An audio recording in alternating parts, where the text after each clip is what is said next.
All right, welcome everybody. Thanks for coming. My name's James Sansbury. I work for Tugboat. And on that note, quick disclaimer, because I don't like bait and switch presentations. So there will be a Tugboat demo at the end of the presentation. It's kind of like going to land there. So if that, I just want to tell you that up front so you're not surprised by that later. But regardless, whether you are, Tugboat's a fit for you or not, I think this presentation will be valuable. It's going to show you some problems in the traditional software delivery lifecycle. Another disclaimer. So no matter where you are on the AI hype cycle, personally or whatever, if you're an optimist, you think AI is going to solve a ton of problems, or you're a pessimist and are worried about the environment and how the impacts and whatever it might be, or somewhere in between, you're going to find value in this presentation, I hope. And the reason I say that is because the traditional software delivery lifecycle is broken. And most of us don't even realize this. So to illustrate this, I'd like to share a story.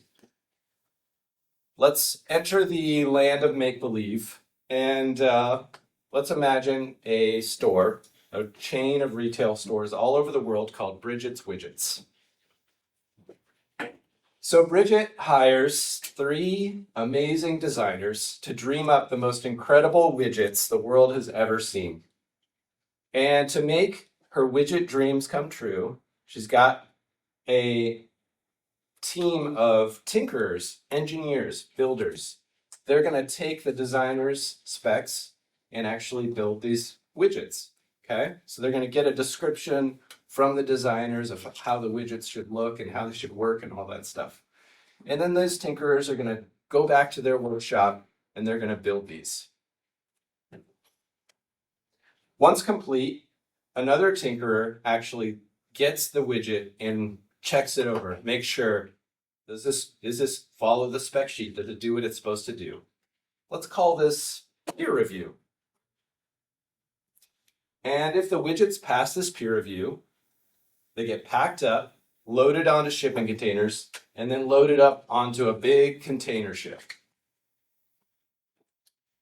After the widgets all get loaded up onto the ship, you'd think they'd then get shipped off to all the stores, right?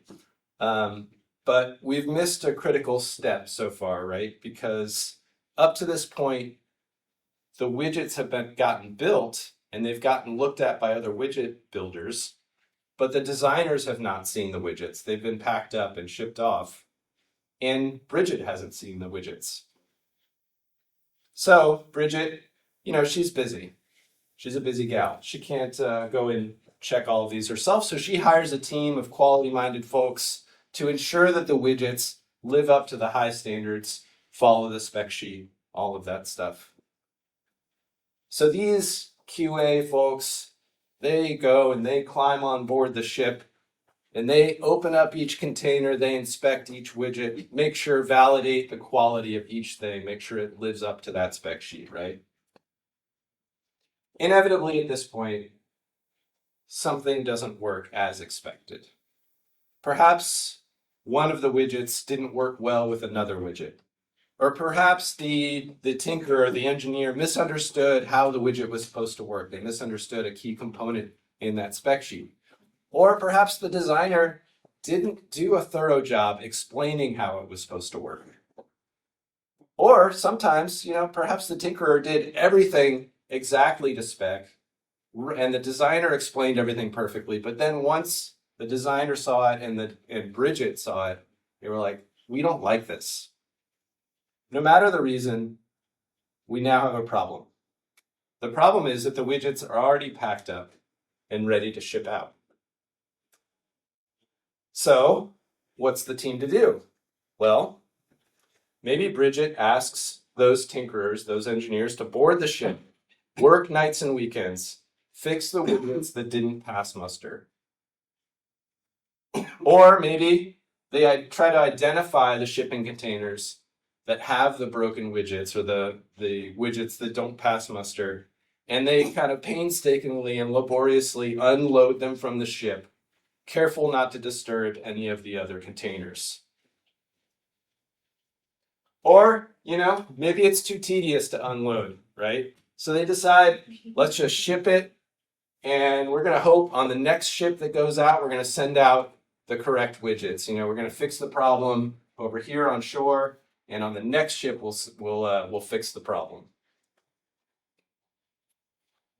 So, regardless of which option we choose, this is a dumpster fire way of working, right?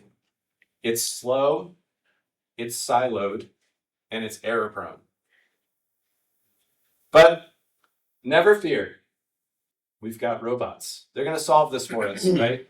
So in the spare time, the tinkerers have come up, they've created this robot. It's going to help them build these widgets. It's going to make them so much faster at building widgets. So the robot does this, it hands them tools when they need it. It can even look at other widgets that have been built in the past and prototype out new widgets based on those old widgets, right? This is going to be incredible, complete game changer. It's going to solve all of our problems. Sometimes it's going to solve our problems. Sometimes it'll just be infuriating, perhaps. But regardless, whether the robot is good at their job is debatable. But the important thing is we've solved our problem, right? We can be much more efficient. The tinkerers are able to produce so many more widgets. No, in fact, we've actually made the problem even worse because now there are even more widgets to inspect, and the quality of these widgets is even more suspect.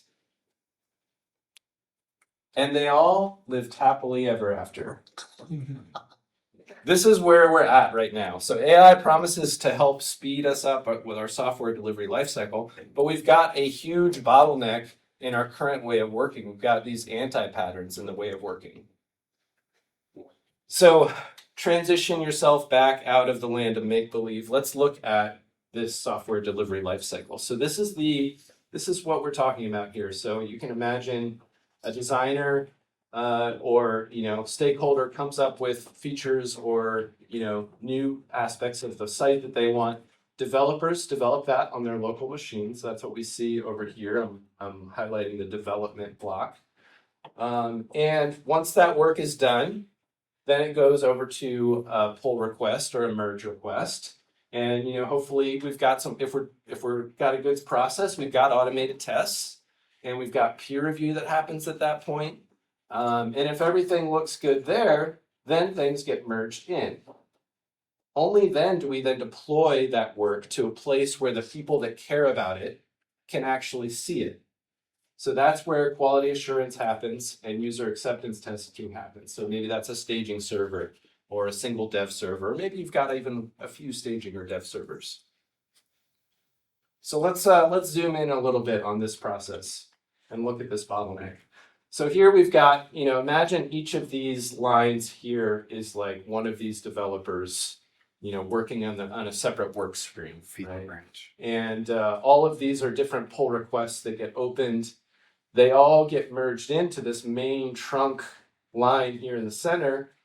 And only then, later, after the end of the sprint, can we actually look at these things and test them? So this is on the staging server right here in this QA UAT step, right? And as we were talking about before, inevitably, more often than not, we'll find something at this point, right? We'll find something wrong. QA will find it, or user acceptance testing will find it, and we've got to figure out what to do. So this is where we get into those three anti-patterns. And the first one we showed before in our land of make-believe is that we see, we're going to block the release and we're just going to work nights and weekends. We're going to try to, just keep working on it until it's fixed. And so that's what this looks like. So we just go back into the development process, start over again, and just keep doing this loop until we get things fixed. The next anti-pattern we see is let's revert the PRs that have been merged, okay? That's what this looks like. So this is painstaking, and I'm not sure if you can see this well, but there's some of these lines that are red and are dotted, and that's to kind of illustrate that we're going to try to find the PRs that broke this thing and revert those PRs. Mm-hmm. And that can be painstaking if you've got like a lot of different things going on, that interdependent things as well. It sometimes can just be painstaking to try to identify which thing broke the whole build, because you've got all this stuff merged in, and maybe some area of the site is broken that is from a completely unrelated pull request that got merged in, or merge request. And then finally, we've got the let's just ship it and we'll hotfix it, right? So that's what this tries to illustrate here. So we've got the QA, user acceptance testing stage. We found an issue, and then we're going to work on this hotfix separate. So it kind of like derails the sprint, slows everything down, and it's just an inefficient way of working. And we're all kind of like, hey, this is how we work. This is fine. For the most part, most large web applications and websites get built this way. So looking again at our beginning workflow here, we need to move the QA and UAT steps before the merge, right? This is called shifting left. So we're going to move these QA, user acceptance testing steps prior to the merge. And what this looks like is we have this process. So now anytime something is caught at any one of these stages, it can immediately go back to development and get reworked until it's working. And we don't merge in code that is not accepted, working, approved, all up and down the chain. And this means the container ship, getting back to our metaphor, it's always ready to sail. The only containers we have on this ship are the ones that have been signed off on and are ready to ship. So if we need to do a quick release in the middle of a sprint, we can do that right away without having to worry about it. So this approach of ensuring that your stable branch is always ready to ship, it's what's called continuous delivery. And when the AI robots get in there and help improve the productivity of the development team, you're already equipped at this point with a streamlined process to be able to scale the development cycle and not ship code that is untested. Now next, I'm going to say something that hopefully is not controversial at all. Don't merge untested AI code. I hope that's not controversial, but it's also, when you look at our current software delivery lifecycle, it's the way that you would need to work in order to properly test the code is let's ship this along with a bunch of other code to this production-like environment, right? So what's missing? What are we missing in this current way of working? We are missing automated staging environments for every pull request. And let's pick that apart. What does that mean? We want staging environments that are real, that we can, automated environments built that are real, that we can log into, click around, check out, and make sure everything works properly.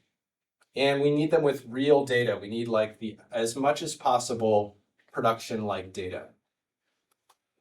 We need them automatically show up without having a bunch of work in order, or fighting over environments and that sort of a thing. Oh, we've only got so many of these servers, so let me know when you're done so then I can deploy over there. We need these automatic, we need them on every pull request, every merge request.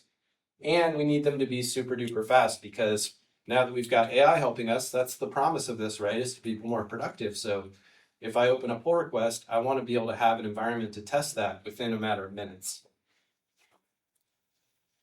So again, automated staging environments for every pull request. What are the steps? How do we get there? Okay. So first of all, let's talk about the data side of things, because I mentioned having real as possible data. So we need to prepare the data that we have. And most teams, let's talk about the security side of things and sanitization, because I mentioned before, you want as real data as possible. And the as possible part is really about security. So you want to make sure that the data that you're distributing to these environments has been sanitized. If you deal with, PII or health information or whatever the application is, if it's, just making sure that data is sanitized. And drush makes this really easy. There's a drush command if you're on the engineering side, the SQL sanitize command, and you can extend that to sanitize other bits of data, but it has some great defaults. But one thing we see a lot is that folks are sanitizing in insecure environments.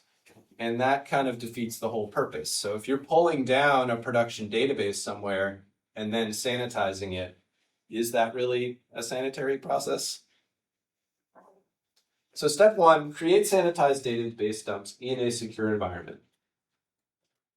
You can have a weekly job that takes a database dump in a production-like setting, runs that drush sanitization script, and then places that back up in a place that all of these different environments can access.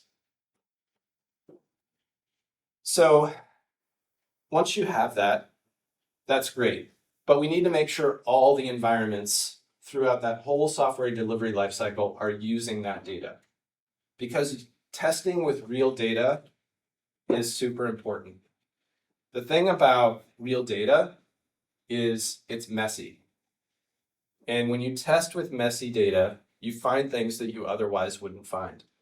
This is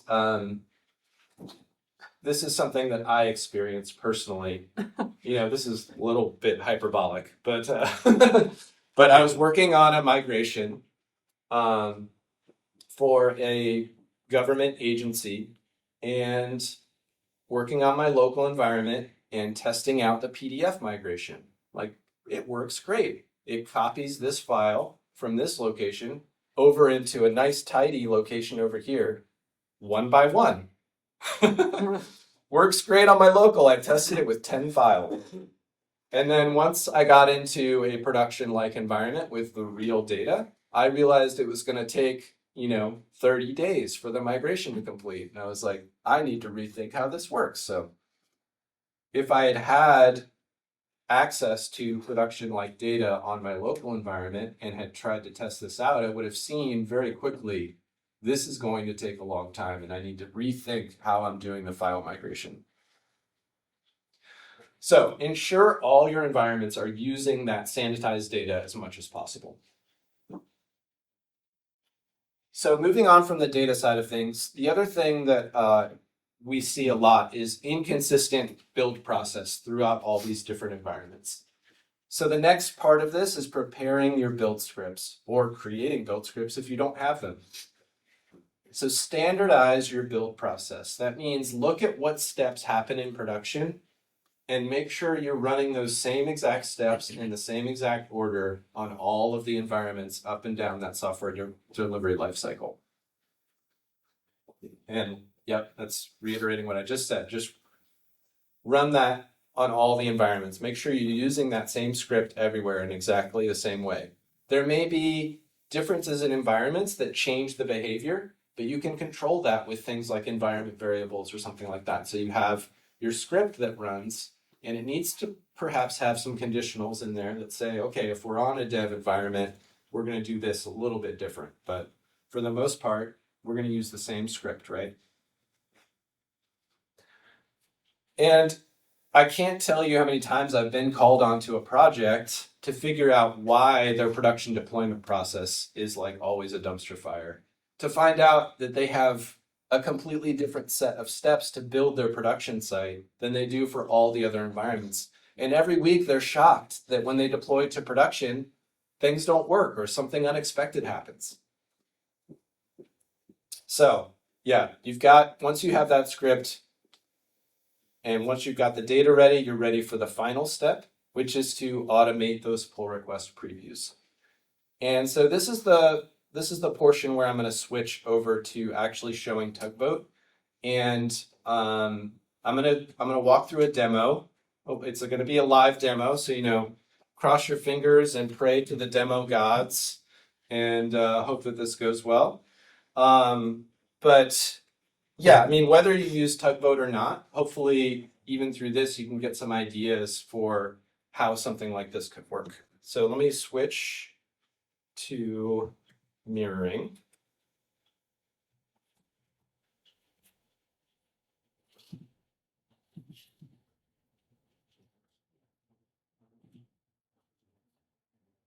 Okay. And we are going to go to Brave. Brave. Yeah. And let's get that going away. Make this a little bigger. Hopefully. Can y'all see that okay? Yeah. It's a little dark. Not the light. Let me try switching to That helps. Look at that. okay. Cool. No need. No one's allowed to fall asleep, but that is definitely better. If I fall asleep, we're really in trouble. Okay, so this is Tugboat. And I've got a Drupal CMS repository over here on GitHub. So this is the GitHub side of things. I've already got this repository wired up to Tugboat. And this is a demo, but imagine your site or your application and think, try to map this over to. So I'm using this demo, and the real power in Tugboat is what we call a base preview. So think of a base preview as it should mirror production as much as possible. So again, getting back to that data bit, it's got all the data there that the production site has, and just been sanitized for this environment. So I'm using the Byte demo for the Drupal CMS, which if you haven't seen this is a really nice looking starter Drupal CMS site. So this is a fully working site. I can click around. I can see all the different components if the internet will be fast enough. I can log in if I want. So we'll go to user. Log in, I can edit content, create content. So this is a fully working site, right? Go ahead and log back out. So that's a base preview in Tugboat. So that base preview is going to act as a starting point. What's going to happen when you have Tugboat wired up to your project is it's going to automatically detect when a new pull request or merge request is opened. And it's going to clone this base preview. It's like a near instantaneous clone, no matter how much data is in there, hundreds of gigs, terabytes, whatever. And then it's going to merge in that target branch or that source branch into the target branch. So in this case, if we've got main as our trunk branch, if you imagine that graph that I was showing you with the trunk branch, so that's main in this instance. So it's going to actually perform the merge, which that in and of itself can catch a ton of bugs. Because a lot of times there's things that have been merged in that when a developer is working on their local, they might not have the latest things that have gotten into main when they first started this work, right? So merging in the code, and then it's going to run that standardized build script that we talked about, right? Whatever those deployment steps are that would run in production, it's going to run those. So let's see this process in action. I am going to switch over here. I've got this repository checked out on my local, and I'm going to use Claude Code. Let's imagine that I have gotten a ticket to change the Mercury theme settings. So right now it's using, I think the color scheme is called like Byte Dark or something like that. And I've been tasked as a developer to change that to the other color scheme, which is called Vanilla Dark. Which Vanilla Dark is kind of a funny name when you think about it. And this is somewhat a silly example, right? Because you wouldn't normally use AI to do this sort of a thing, but we're we're just going to run with this, right? So I'm going to use AI. So I'm going to ask, I've got Claude Code running here inside of my JetBrains IDE. And so I'm going to tell Claude Code, change the config for Mercury theme to use the vanilla dark color scheme. Excuse me.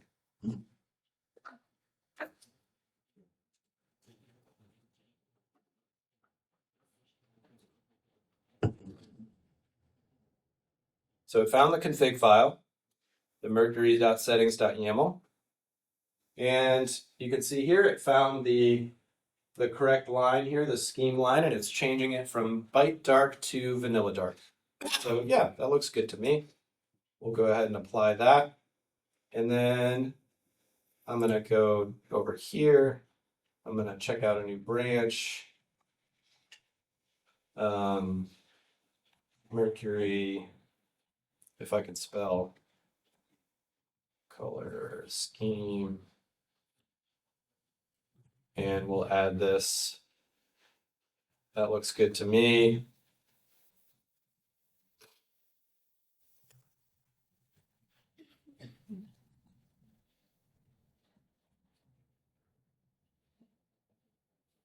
No falling asleep. Everybody check on your neighbor. Just gently shove them. Okay, so we created the branch. We've got our change committed. We're pushing this up to GitHub. Now let's go create a pull request. I'm not going to actually directly click on this because I want it to open in Brave.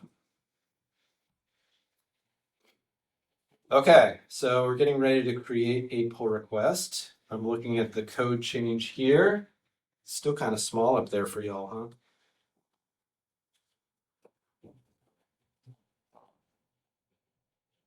So there's our code change. And we'll go ahead and click create pull request.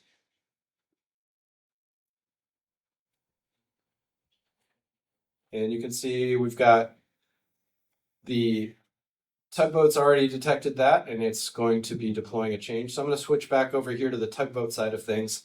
So it's cloned that base preview. That's what that front main here. This also is tiny. Can you all see that okay? Mm-hmm. Okay.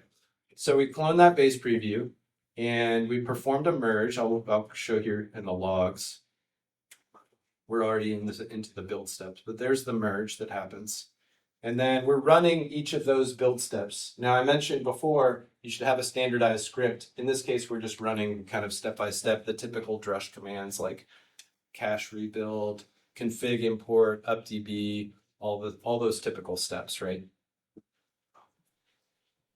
And back over on the GitHub side of things, we've got, it's already done. So now it posts back a comment with just within a matter of a few minutes with a link to the environment. And there's also some other status checks that are going on here as well. So if I click on this, you can see here we've got our new preview. And let's compare side by side because it is a little subtle, the changes. So here's our base preview. And here's the new one. You see the header changes, the font changes. Let me scroll down. Scroll down. So here's the base preview. And here's this new preview.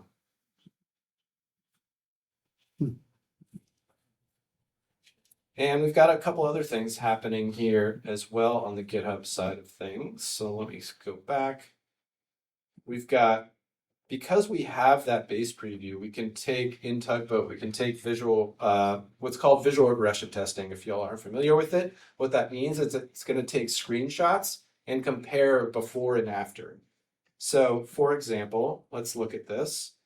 So we've got, this is took a screenshot of the home page on the base preview, and then it took a screenshot of the home page on this new preview, and then here in the center is a pixel by pixel comparison of the two. And you see up at the top a percentage changed from before and after. In this case, this one is 33% similar to the previous one. So there's a lot changed here, right? So this in and of itself can catch a lot of things that you might not have expected. If you've got an ad-driven site, it's taking screenshots at desktop, tablet, and mobile. Like, oh, we didn't realize at the mobile breakpoint that the ad is not showing up on the homepage anymore. Like, we just lost $100,000 in revenue or whatever. This can catch those sorts of things here early. But in this case, we actually wanted this change. So I'm going to go ahead and approve. And I didn't show, but let me go back over to the GitHub side of things. Because on the pull request itself, you'll see we've got this red X here because the visual diffs in this case failed based on that threshold. So someone would be able to, project manager, QA folk, they'd come in and they'd be able to see this and they'd be able to review these very quickly and go, okay, yeah, this was expected. This was what we were asked to do, right?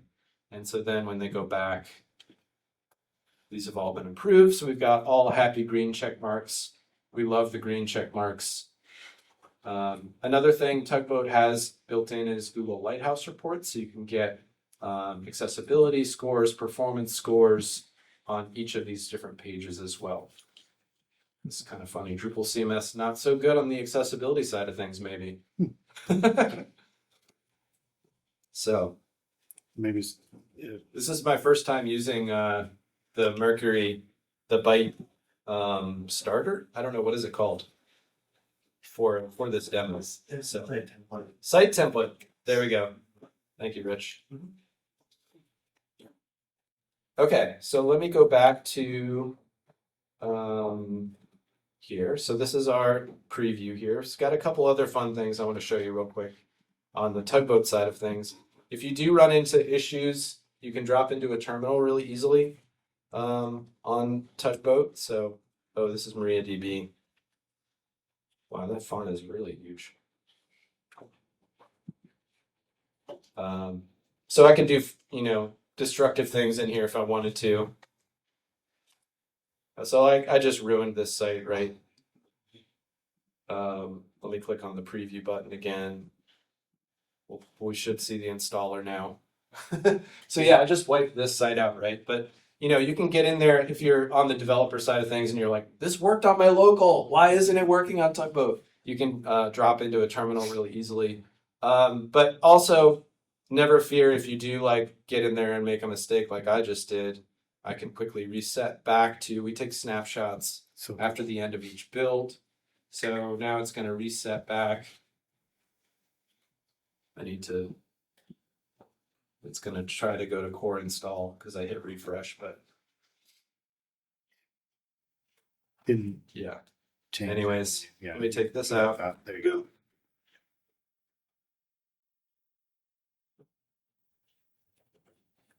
Warming caches. There we go. So we're back. And this will happen, we've got these previews on every single pull request. I can also quickly clone a preview if I want. Like, let's say I want a site to tinker on myself. I'm just cloning the base preview.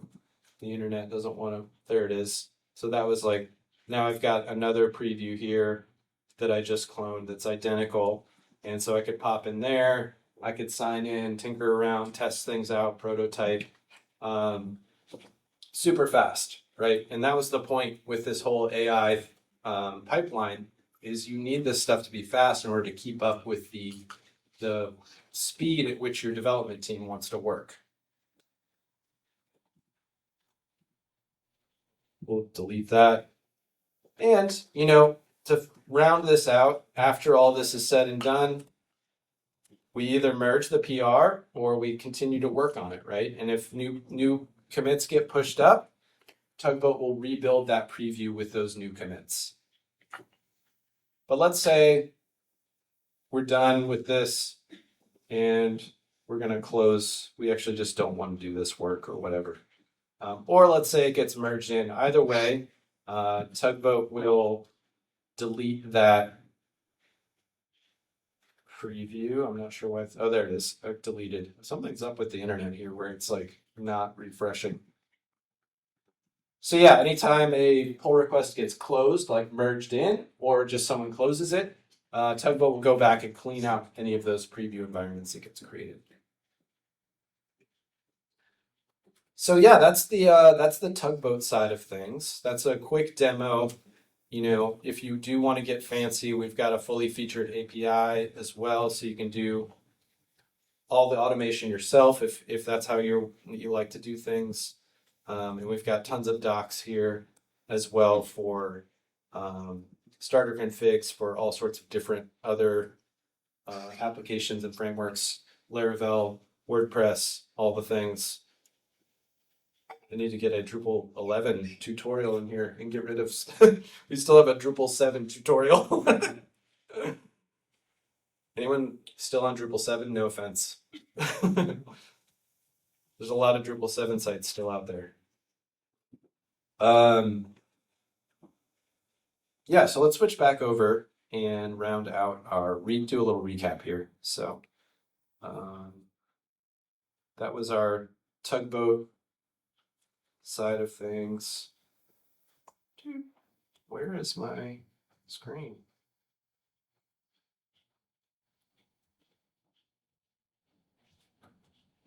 Oh, just closed.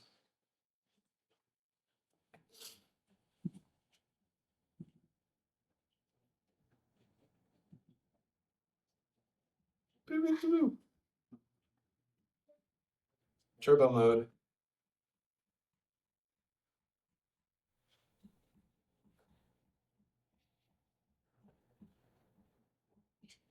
Wow, there's a lot of slides in here. Yeah, a lot of good slides. Good work. Okay. I don't know if you've seen all the Tugboat swag that we have, but I just thought I'd throw a Tugboat in here just in the middle. When we first named Tugboat, we kept typoing and it's Tugboat, and that has now become our mascot. So if you ever see any, like, we've got stickers over on the table in there that you should grab. That's a goat in the tub. Okay, recap. Let's summarize all the things we talked about. As mentioned at the beginning, we've got this bottleneck issue in our software delivery lifecycle. And no amount of AI that we add to this equation is going to solve it. In fact, it's going to make it worse because we're just going to be producing more, throwing more stuff at this bottleneck and with even less quality around it, probably. Hopefully not a controversial statement. Don't merge AI generated code without testing it. We talked about how when you move that QA and user acceptance testing to before the merge, that's called shifting left. And actually shifting left can mean if you move anything earlier, it's in that software delivery lifecycle, you can refer to shifting left in all sorts of different things. But in this case, we're talking about shifting the QA and user acceptance testing left. What that does is set you up for a continuous delivery way of working where the main trunk branch is always ready to deploy, always ready to release. And we talked about the ways to get there. Get sanitized database dumps available to all of the environments all the way up and down that software delivery lifecycle. Sanitize that data in a safe environment. And then go through your build steps. Make sure that you've standardized what steps run, in what order, and make sure that all the environments are using that same script on local, CI, stage, prod. You're going to catch you're going to have such a better experience once things get to production if you work in this way. And then we can introduce AI, and we're going to have a better experience with that as well, because we're going to be able to test things. We're going to be able to spin up that branch with, let me see what AI can come up with for that, and spin it up and have an environment there to test it out without interfering with any other work that's going on. That's my talk. Please connect. I'd love to chat. If you have questions now, also happy to answer. We can turn the lights back on probably. Let me scan the QR code first. Yeah. How did you just on the far right one? If you All just right, come on. this one? Yeah. All right, close your eyes. Blink. I have a question. Yeah, absolutely. In the improved workflow, I didn't see anything about software requirements. So in the scenario, let's say you got the request to change the Mercury theme, you go through the testing and then you fail, accessibility, let's say Right. it's too dark. So now somebody has to go back and say, we need to change the requirements. You need to pick a Right. theme that has a certain contrast. Yes. So how would you comment on the workflow to reflect that real life scenario? Yeah, so the question is like around the actual spec sheet or whatever, like the specs need to be updated as well. Is that kind of what you're talking Sure, about? the testing revealed that Yeah. this wasn't spec'd adequately. Yeah, yeah. I mean, the nice thing about this way of working is that, previously you've got kind of like these siloed things that'll happen where it's like, okay, once the developers kind of wash their hands of the work and then it gets further along and 2 weeks later someone says, hey, this isn't accessible, and they've already forgotten like what that whole thing is, right? So they go back and maybe update the ticket or whatever. It says, hey, this needs to be accessible. That's the typical way of working right now. This new way, it's like the developer just pushed that up. The next day, they probably would get a comment on that issue that says, hey, this accessibility is off on this. But maybe, what are your thoughts in terms of like, how would that look in the way you work? Well, the example you gave about, with the slide, that escalated quickly, right? Yes. The gap there was you need a time complexity spec, right? If you're going to do it serially, then it's going to take Yeah. 30 days. Yeah. So somewhere in that spec, Mhm. somebody has to say, and it has to execute within 2 hours. Right. Yes. So you So go I back was and just looking update for that. another feedback path to say, here's Yeah. where don't generate any requests Yeah. until you've adequately reviewed these. Does the request align with an earlier Yeah. element? So add a block, I guess. Yeah. in- Yeah, for sure. Before you. And some of these things, different projects have a different level of rigor to them. If there is a project that has like very rigorous like specs that are drawn up and stuff like that, that would be an important, that was a very simplified workflow. But some It's a good smaller, example, yeah. yeah, some smaller projects or that maybe don't need that level of rigor, and it's much more, just a matter of communication and not something that needs to be written up, boom, boom, boom, boom on every ticket. But yeah, for sure on larger projects, having that as a formalized part of the process, that when things are identified, you need to go back, update the spec sheet, send it back over to the engineer, and then make sure they hit those new items that have been added. Yeah, I think acceptance criteria can always be a little bit difficult for the developer to write because they're thinking about Yeah. solving the problem, but they may not necessarily be thinking about all the steps to test it. But I think that part of the example that you were using was accessibility. Yeah. The QA analyst is probably going to use some kind of an automated test for that. So that's another thing you can shift left, put it earlier in the pipeline, make it something that's automatically tested. Yes. When you when you open the pull request, Mhm. not when you merge it, right? Yeah. So Yeah. whether it's, or it could be the lighthouse tests or whatever it is, if it's something that the QA is not using their human brain to evaluate it, but actually using something automated, then that's something you can shift left as well. Yeah.